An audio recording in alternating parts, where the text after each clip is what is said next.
자, 넘어가겠습니다. 이제 웹페이지 기본 구조를 살펴볼 건데요. 일단 작성하셨던 이 코드 부담 없이 지우시고요. 부담 없이 지우시고 이렇게 한번 해보세요. HTML 콜론 5. 그럼 뭔가 선택할 게 나올 거예요.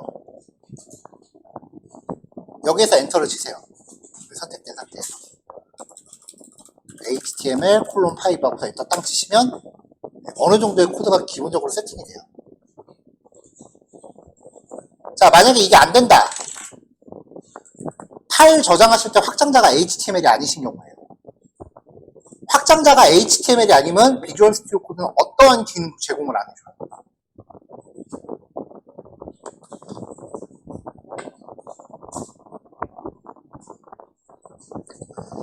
자, 그럼 이제 여기 우리가 조금 만져줘야 될 게 언어가 영문으로 돼 있죠? 이 정도는 조금 만져주셔야 되고요. KU.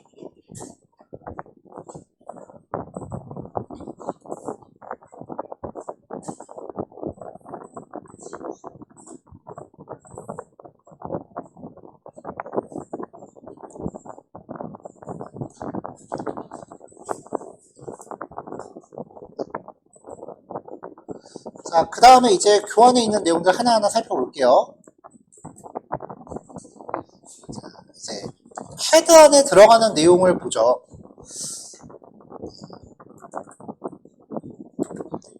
요 헤드 부분이 설정이고 바디 안이 화면이라고 말씀드렸잖아요.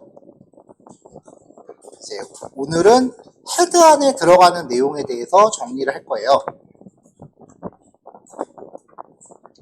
자, 그러면 이제 첫 번째 내용. 처음에 메타, 차셋, UTF-8이라고 들어갑니다. 대부분 설정에 관련된 기능들은 메타라는 이름의 태그로 명시가 되고요. 속성으로 이제 어떤 기능들인지를 나타내는데, 이 차셋이라고 하는 게 그 캐릭터 셋을 줄임말이에요. 그러니까 언어의 종류라고 보시면 돼요. 여기서도 사실 들어갈 날이 좀 많거든요. 파일의 저장 방식을 뜻해요.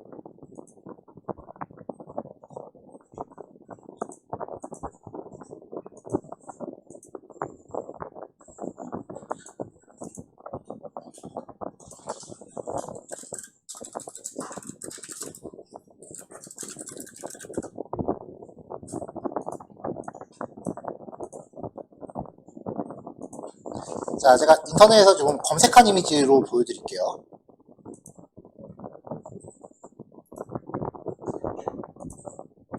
자, 일반적으로 윈도우 메모장에서, 메모장이 모든 프로그램의 가장 기본입니다. 메모장에서 파일을 저장을 하면은 여기 인코딩이라고 하는 게 이제 박스가 있어요. 보통은 신경 안 쓰시고 그냥 저장하실 거예요. 윈도우 11부터는 UTF-8이라는 게 기본으로 선택이 되어 있고요. 그 이전에는 ANSI라고 하는 방식이 선택이 되어 있어요. ANSI라고 하는 거는 표준을 뜻해요. 우리는 한글 윈도우를 쓰죠. 그러니까 한글 윈도우에서 ANSI라 하면 한국어예요.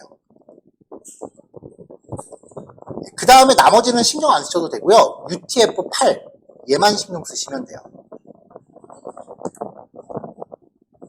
자, 아까 시작할 때도 말씀드렸지만 우리는 그 디자이너 마인드가 아니라 개발자 마인드로 접근을 해야 돼요. 그래서 조금 깊은 이야기를 드릴게요.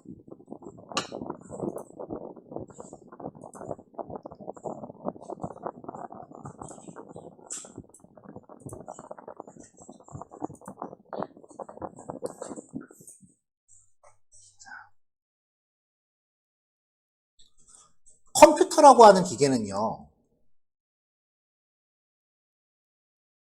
원래대로 하면은 이진수밖에 못 알아들어요. 한 번쯤 그런 얘기는 들어보셨죠? 원래 컴퓨터는 이진수밖에 못 알아듣습니다. 0하고 1로 된 전자신호밖에 못 알아들어요. 이게 나중에 자바스크립트 초반에도 분명히 자바스크립트 과목에서도 이게 얘기하는 부분이긴 한데,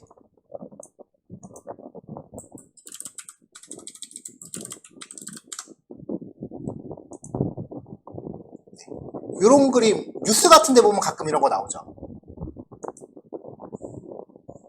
요거 보신 적 있으세요? 반도체 원료예요.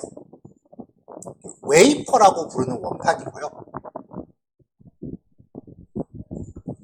실리콘으로 만드는 겁니다.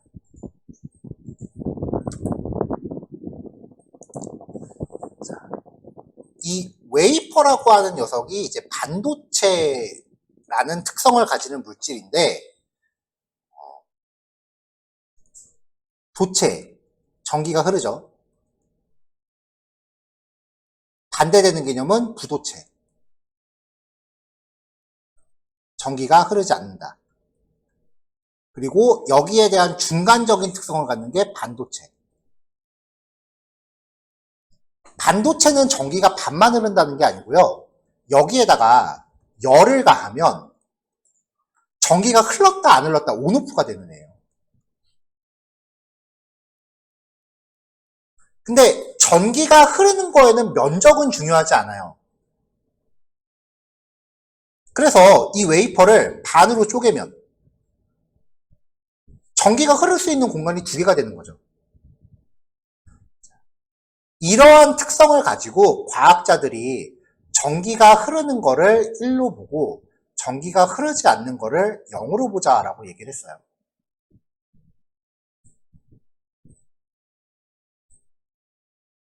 그리고 이 반도체를 사용해서 우리가 만드는 게 컴퓨터의 메모리. 이 메모리의 대표적인 게 하드디스크. 그리고 컴퓨터에 장착하는 램이에요. 좀 더 깊은 얘기는 나중에 자바스크립트 할 때 말씀드릴게요. 그래서 기본적으로 컴퓨터는 0하고 1 이렇게 표현돼, 이걸로 이제 정보를 기록하기 때문에 전기가 흐르고 안 흐르는 거를 이제 가장 쉽게 표현을 하려다 보니까 이진수 표기법밖에 이해를 못해요.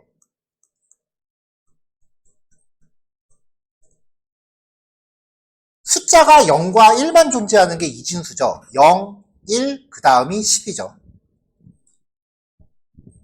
우리가 일반적으로 쓰는 거는 10진법이죠. 0, 1, 2, 3, 4 한 다음에 9 다음이 10이죠. 8진법도 있어요. 0, 1, 2, 3, 4, 5, 6, 7, 8, 10. 코딩할 때는 가끔 16진법도 써요. 0부터 9까지 간 다음에 A, B, C, D, E, F 다음이 10이에요. 이거를 여러분들은 코딩하면서 색상을 표현할 때 쓰실 거예요. 자, 어쨌건 요 이진수로 이제 컴퓨터라는 걸 표현했는데 지금 이대로면 숫자밖에 표현 못 하잖아요. 그러니까 결국은 이걸로 할 수 있는 건 뭐다? 계산기다. 겁나 비싸고 큰 계산기다. 그래서 컴퓨터 과학자들이 이걸로 어떻게든 일상적인 문장을 표현하려고 연구를 해요. 그랬더니 이진수 7개가 모이면 알파벳 글자 하나를 표현할 수 있더래요. 그러니까 알파벳 체계를 표현할 수 있더래요. A부터 Z까지의 그 그룹을 이진수 7개를 갖다가 숫자 값을 바꿔가면서 표현할 수 있더래요. 알파벳. 이 방식을 안시라고 해요.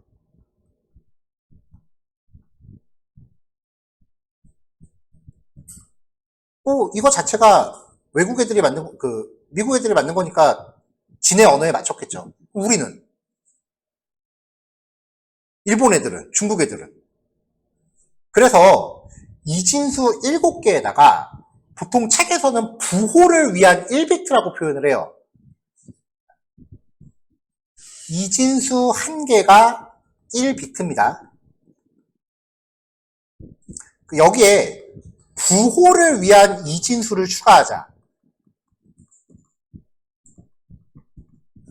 그럼 이진수 8개가 되죠? 0 한 다음에 0, 0, 0, 0, 0, 0, 0 이렇게 되는 거죠. 이게 무슨 뜻이냐면은 앞에 게 0이면은 뒤에 거를 영어로 읽고 1이면은 한국어로 읽자. 뭐 이런 식으로 언어 모드를 설정하는 거예요. 그럼 이진수는 뭐 아니면 도밖에 안 되니까 영어를 기본으로 깔고 간다라고 하면은 요 방식이면은 영어 플러스 1개 국어죠. 요거를 확장 안시라고 합니다. 이게 현재 국제 표준이에요. 그래서 확장 안시 기반에서는 EUC KR, EUC JP, EUC CH 등등등 국가별로 언어가 나눠져요. 그래서 EUC KR로 적용하고 일본어 윈도우에서 열면은 한글이 다 깨져요. 이거를 결정하는 게 저장 방식이에요. 저장할 때 이렇게 안시로 설정하면은 한글 윈도우니까 EUC KR 방식이 되는 거예요. 그러면 웹브라우저한테 코드상에서 이 소스 코드는 어떤 방식으로 저장되어 있다라고 알려줘야 됩니다. 그때 여기에 명시하는 게 EUC KR이에요. 그러니까 여기는 코드만 바꿔서 되는 게 아니라 저장 방식을 알려주는 거기 때문에 저장하는 거랑 매칭이 돼야 돼요. 근데 요즘은 어떤 서비스 만들 때 다국어 지원하는 경우 굉장히 많잖아요. 그러다 보니까 안시 방식으로는 이제 한계가 왔다라는 거죠. 그래서 다국어를 동시에 표현할 수 있는 체계를 새롭게 만들어요. 그게 UTF-8이에요. 우리가 사용하는 VS 코드는 아까 메모장 저장 방식 보여드렸던 이런 게 없습니다. 비주얼 스튜디오 코드는 무조건 UTF-8밖에 저장을 못합니다. 현재는 UTF-8이 국제표준은 안시예요. UTF-8은 산업표준이다라고 불러요.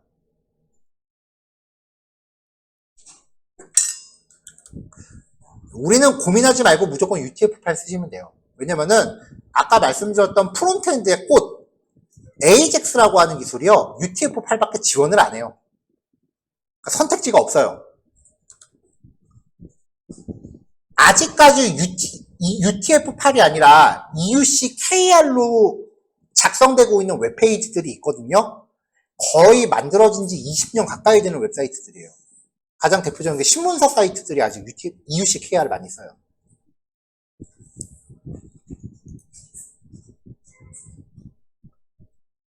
자, 그래서 소스 코드 첫 줄에 그 저장 방식이 들어가고요. 그 다음에 이제 메타 네임 뷰포트라고 되어 있어요. 이 뷰포트라고 하는 옵션은 일단 결론만 말씀드리면 데스크탑 PC에서는 백날 이거 코딩해봐야 쓸모가 없습니다.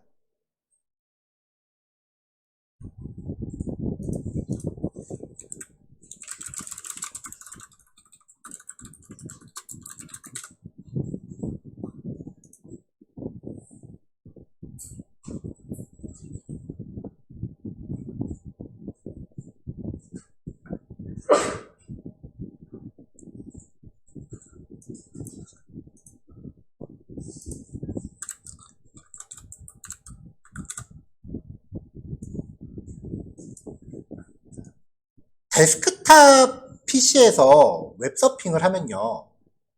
모니터 해상도가 되게 큰 경우에 모니터 해상도가 크면 클수록 그 보이는 배율이 작아지잖아요. 그래서 양쪽 옆이 더 많이 하얗게 남죠. 그래서 모니터가 엄청 좋으면 집에서 네이버 보시면 아마 이런 식으로 보이실 거예요. 양쪽이 되게 많이 남게. 이게 사실 눈이 좀 아픈데 내 모니터 좋은 거니까 하면서 뿌듯해하면서 보세요. 이거 눈이 아파도.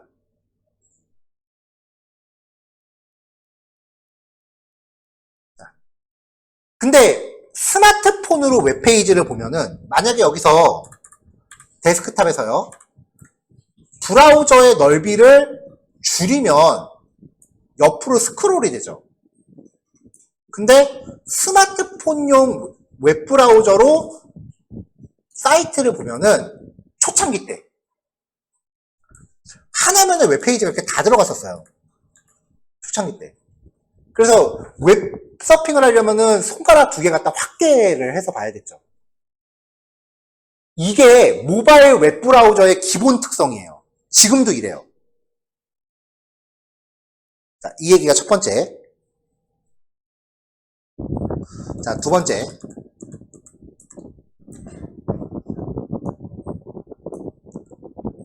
그림 파일을 하나 좀 준비할게요. 이 그림이면 될까요? 이상한 그림이 떴는데, 자, 이 그림을 제가 확대를 해볼게요.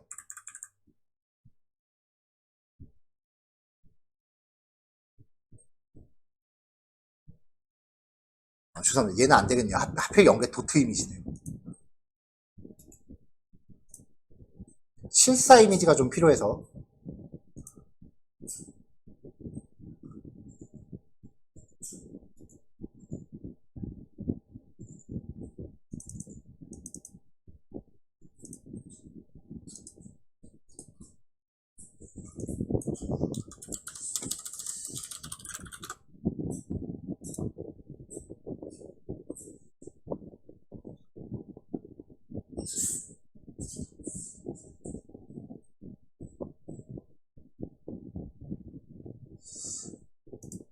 요 그림이 제일 만만하네요.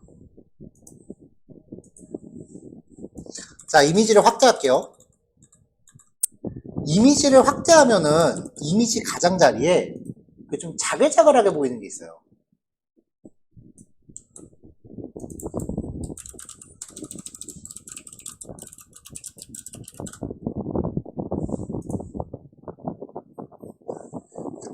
요런 느낌이에요. 요런 느낌. 뭐예요? 아마 디자인을 해보신 분들은 이 개념을 알고 계실 거예요. 이게 픽셀이라고 하는 개념인데 우리도 이 개념 알고 있어야 됩니다. 픽셀이라고 하는 게 모니터의 한 점을 뜻해요.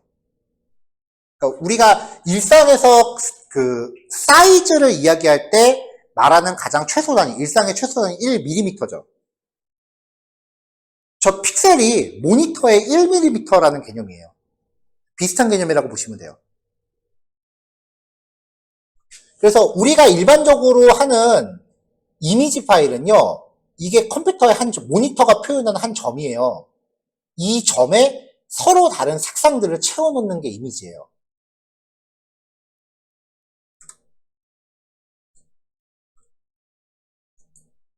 모니터 해상도라는 개념이 있죠.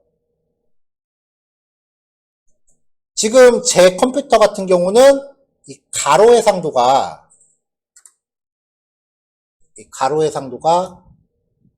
그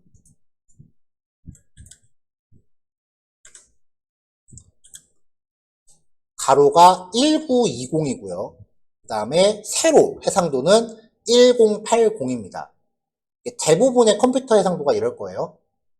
이 말인즉슨 제가 쓰고 있는 이 컴퓨터 모니터는 가로 1920개의 점, 세로 1080개의 점으로 표현된다는 거예요. 곱하면 면적이 나오겠죠.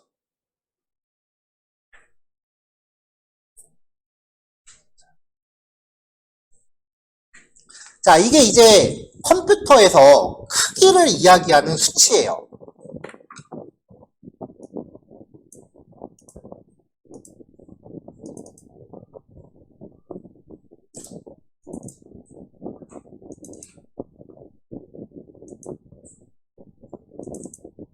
자, 그럼 이제 이렇게 생긴 그림을 한번 얘기를 해볼게요.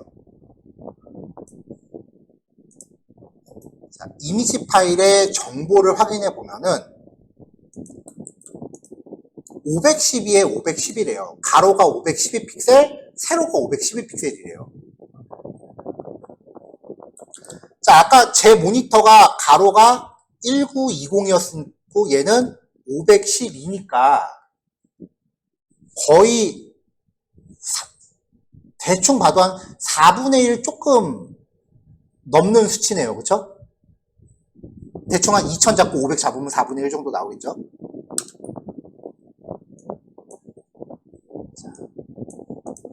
자, 그러니까 지금 요 정도 비율에서 보이는 게 정상 사이즈예요. 자, 그러면 요 똑같은 그림을 제 모니터가 지금 가로가 1920입니다. 이거보다 훨씬 좋은 모니터 집에 쓰시는 분 계시죠? 그러면 요 똑같은 그림을 집에 가서 연다고 생각을 해보세요. 그럼 비율이 똑같이 보일까요? 그러니까 이를테면 그거예요. 좀 안 좋은 모니터에서 윈도우 바탕화면 아이콘 보면은 이따만해 보이는데 좋은 모니터에서 보면은 쪼만해 보이잖아요. 그러니까 똑같은 사이즈의 그림을 모니터 해상도에 따라서 비율이 달라질 수밖에 없어요. 그러니까 요 그림은 같은 그림이라고 치고요. 좀 더 성능이 좋은 모니터, 즉 좋은 해상도에서 본다면은 비율이 작아 보일 수밖에 없습니다. 이렇게요.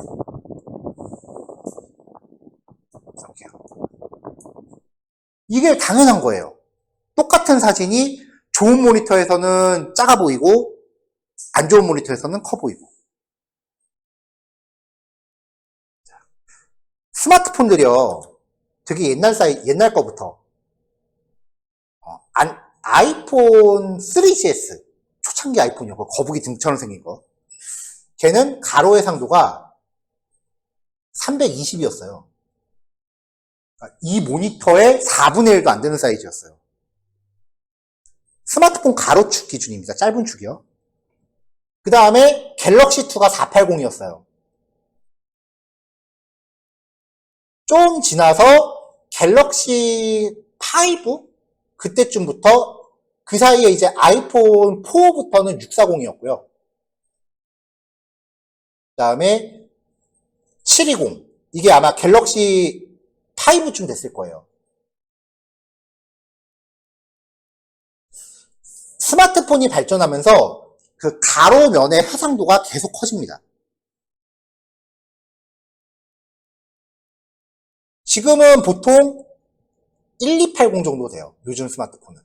가로 해상도가. 아까 제게 1920이라 그랬죠. 거의 차이 안 나는 거죠. 1280이면. 그러니까 여러분들이 보는 이 스마트폰의 가로축이요. 짧은 축이 PC랑 대보면 거의 이만큼 와요. 이만큼 와요. 실제로. 얘가 되게 커요. 옛날에 나왔던 LG G 시리즈, G2, G 뭐 이런 LG에서 나왔던 스마트폰들이 해상도가 괴물이었어요. 짧은 면이 2000이 넘었어요, 해상도가.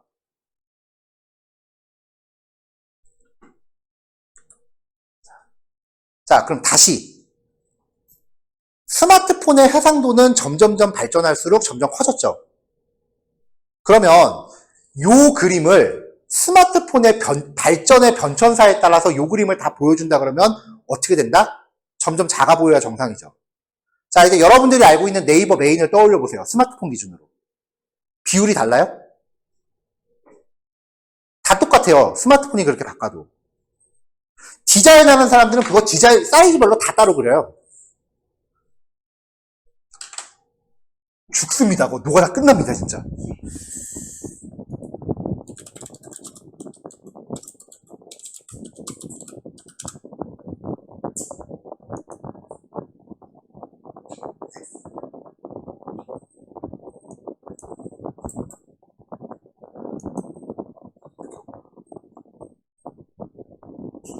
이렇게 하니까 아이폰 이상한 게 나오네요.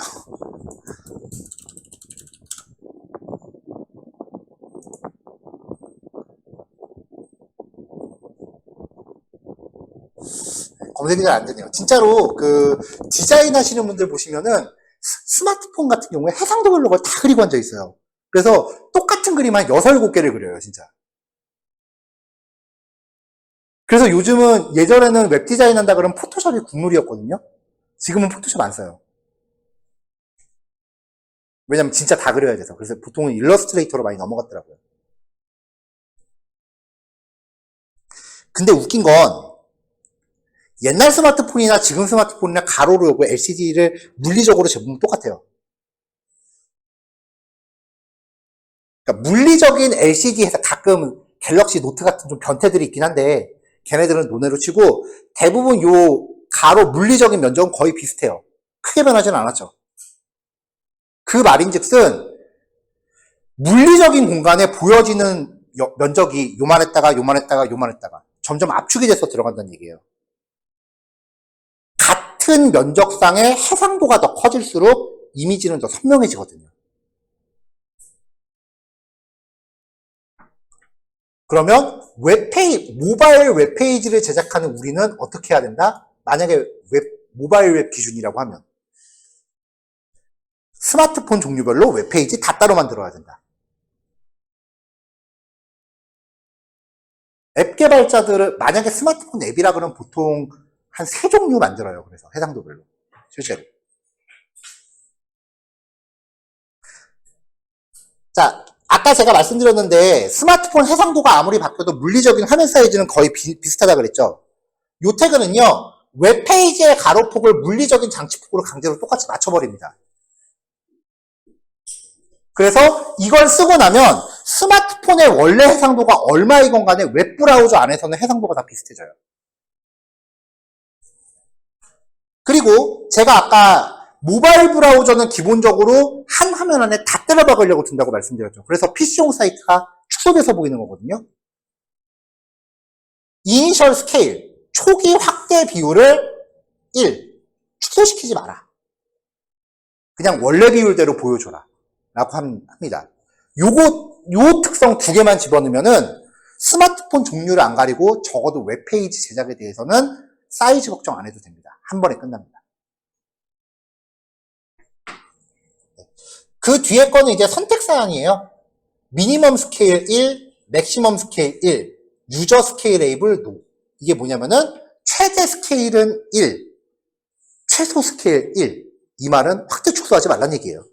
손가락으로 핀치 좀 못 쓰게 하겠다는 거예요. 그러니까 요 뒤에 거는 선택적으로 넣으시면 되고요. 최소한 요거는 기본인 거죠. 자, 요 얘기를 참 길게 됐네요. 마지막으로 요 타이틀이라고 하는 건요. 어려운 건 아니고요. 요거 세팅이에요. 브라우저 탭에 왜 제목 들어가잖아요. 저거 세팅하는 겁니다. 브라우저 타이틀. 자, 그 다음 이제 주성문이라고 하는 건데요. 소스 코드 안에 작성되는 설명문입니다. 노트 같은 거에 필기 안 하셔도 돼요. 그냥 실습 파일 열어놓고 괄호 느낌표 빼기 2개. 그러면 닫는 거는 자동으로 들어가요. 요 안에서 자유롭게 필기하시면 됩니다. 얘는 그냥 개발자가 이 코드의 용도를 메모해 놓는 용도예요. 그래서 실행에 전혀 영향을 주지 않습니다.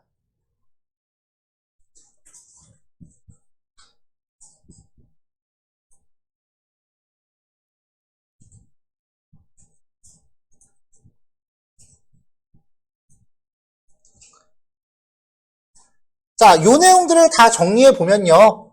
이제 헤드 부분이 페이지 설정 부분이다. 그리고 저장 시에 사용된 인코딩, 저장 형식을 웹브라우저한테 알려주는 거. EUC, KR이나 UTF 파일 둘 중에 하나라고 말씀드렸고요. 스마트폰 장치에서 해상도 균일화 처리. 그리고 브라우저에 표시될 문서 제목. 요 정도가 최소한의 기본 세팅이에요. 그 다음에 바디 태그에 들어가는 게 이제 화면에 보여지는 내용인 거죠. 자, 앞으로는요, 뭐 특별한 상황이 아닌 이상은 이제 요 바디 안의 내용만 실습 예시로 제시를 해드릴 거예요. 그러면 진짜 요것만 제가 제시해드린 내용만 작성하시는 게 아니라 무슨 말이냐면요. 내일 수업 자료부터는 다 넣어놨네. 여기까지는 다 이런 식으로요. 이렇게 들어있을 거예요. 요런 내용이 뭐냐면은 바디 안에 들어갈 내용만 정리를 해드린 거예요. 그렇다 한들 모든 웹페이지는 일단 이만큼의 내용은 기본으로 깔고 가는 겁니다. 여기는 그날 수업 내용은 바디 영역 안에 국한됩니다.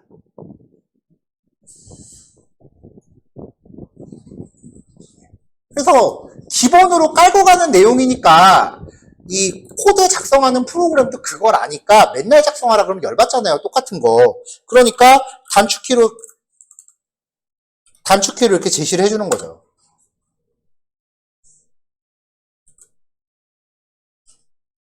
자, 여기까지 혹시 질문 사항 있으실까요?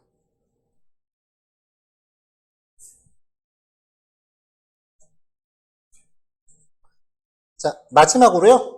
이제 비주얼 스튜디오 코드에 추가적으로 설치할 수 있는 익스텐션들 제가 HTML에 한해서만 몇 개를 선정해 왔어요. 과목마다 조금씩 이제 소개를 해드릴 텐데 오늘은 뭐 굳이 안 가셔도 될 것 같아요. 아직 뭐 얘네들을 쓸 정도의 진도가 나간 게 아니기 때문에 특히 이제 오토 클로즈 태그가 비주얼 스튜디오 코드가 점점 이제 버전업을 하면서 일부 기능은 지가 직접 흡수를 하더라고요. 예를 들어서 이 오토 클로즈 태그 같은 경우는 아까 이미 보셨을 거예요. 뭔가 이렇게 태그를 열면 닫는 괄호를 딱 쳤을 때 자동으로 뒤에 종료 태그가 이렇게 자동으로 생기는 요 기능이에요. 예전에 없었는데 지금은 생긴 거예요. 예전에는 익스텐션을 깔아야지만 이 기능을 우리가 누릴 수 있었는데 지금은 기본적으로 지원을 하는 거예요. 만약에 제 거 작동 안 하는데요? 요거 설치하시면 돼요. 그 다음에 만약에 요 앞에 붙어 있는 애를 P라고 바꿨다. 그러면 뒤에 오는 애도 맞춰서 바꿔줘야 되죠. 자, 그때 오토 리네임 태그라고 익스텐션을 검색해서 자, 검색하실 이름은 여기 교환해 보시면 있어요. 오토 리네임 태그. 똑같은 이름 많은데요. 똑같은 이름이 제일 많이 나올 때는 다운로드 수가 높은 거 기준으로 찾으시면 돼요. 대체로 제일 위에 나오는 게 제일 좋아요. 자, 얘를 설치하시고 나면 이제 앞에 거 이름을 바꾸면 뒤에 것도 같이 자동으로 바뀌어요. 이런 자잘자잘한 편의 기능이에요.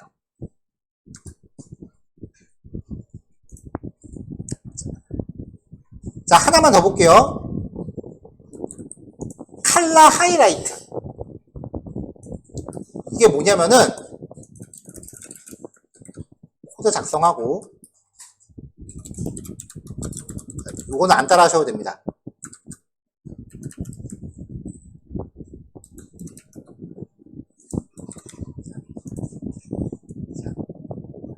앞에 붙어 있는 속성을 보면은 이게 적어도 뭘 의미하는 건지는 감이 오잖아요. 이게 지금 글자 색깔을 설정하라는 뜻인데 이것만 봐서는 이게 무슨 색인지 알게 뭐야, 그쵸?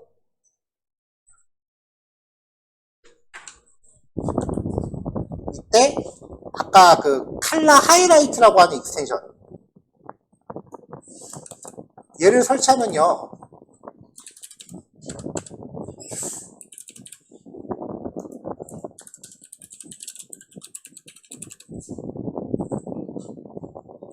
요거예요. 칼라 하이라이트라고 하는 애를 설치하시면 색상 값을 진짜 그 색깔로 바꿔줘요. 상당히 편해요.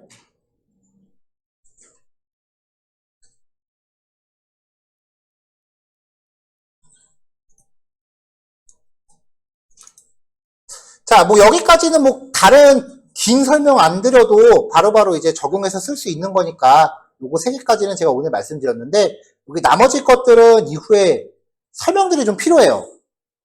그래서 요거는 그때 필요할 때마다 말씀을 드릴게요.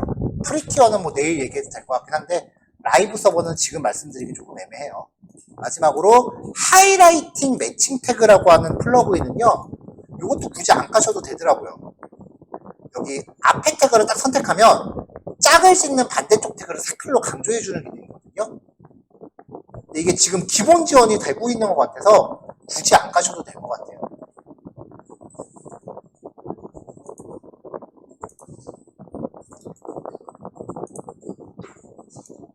자, 마지막으로 이제 완성된 파일을 결과를 확인하시려면요.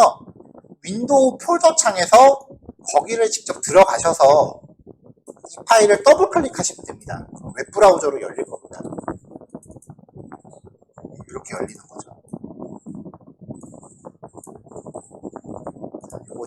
그 다음에 여기에 까만색 점이 나왔다라고 하는 거는 이 파일이 아직 저장이 안 됐다는 뜻이에요.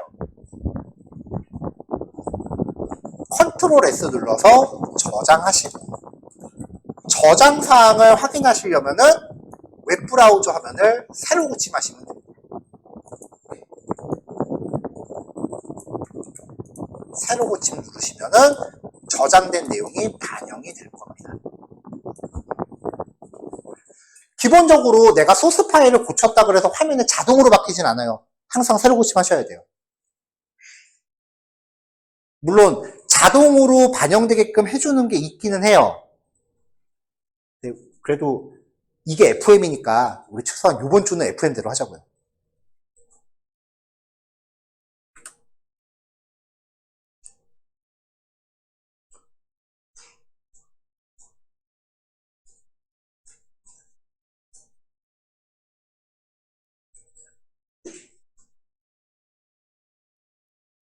자, 첫날이다 보니까 뭐 좀 나름 꼼꼼하게 말씀드린다라고 나름 챙겼는데, 그럼에도 불구하고 조금 이제 좀 코딩하고 직접적으로 연관이 없는 약간 좀 배경적인 부분에 대해서 좀 더 이제 궁금하신 사항이 있으실 수도 있어요. 그런 것들은 나중에 따로 개인적으로 질문을 주시거나 하시면 될 것 같고요. 오늘은 실습하실 게 거의 없었죠. 뭐 설치만 좀 같이 해보신 거 말고. 내일부터는 이제 딱 설명반, 실습반 그렇게 하시면서 직접적으로 타이핑해 보시는 실습량이 좀 많아지기 시작을 합니다. 사실은 원래 다음날 수업 자료까지 이렇게 미리 드리는 일이 거의 없는데 괜히 오늘 진도 빼겠는 걸 욕심 한번 부렸다가 요거밖에 못했네요. 이건 내일 진행할 거고요. 미리 작성해 오시지는 마세요. 제가 예습해 오시는 거 별로 추천해 드리지 않습니다. 대신에 복습만 좀 잘 챙겨주세요. 자, 녹화 이제 마무리하고요.